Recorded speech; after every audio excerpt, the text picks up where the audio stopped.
இருக்கிறதுக்காக வந்தோங்க. சரியான வெயில். ஒரு இடத்துல உட்காருவோமேன்னு சொல்லிட்டு இங்கே வந்து திண்ணை. கிராமத்தில் தான் இதெல்லாம் பார்க்க முடியும், நம்ம ஊர்களெல்லாம் அதை பார்க்க முடியும்.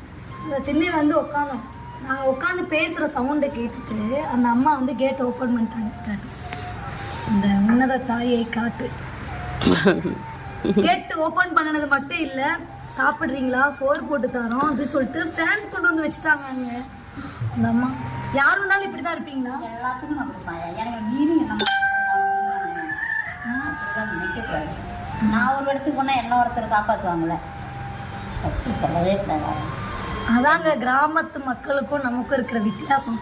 நம்ம காசு பணம் பணம்னு ஓடிட்டே இருக்கோம், அவங்க வந்து 4 மக்கள் நமக்கு வேணும் அப்படின்னு ஓடிட்டே இருக்காங்க. நான் அப்படி தான் நினைப்பேன். என்னை பற்றி எல்லாம் வீட்லேயே வந்து படுங்க, பாய் வீட்டெல்லாம் எல்லாம் மெடிசப்லாம் இருக்குது, படுங்க, ரெஸ்ட் எடுங்க, ஃபேன் இருக்குது, எல்லாம் ஏன்னா ஏசி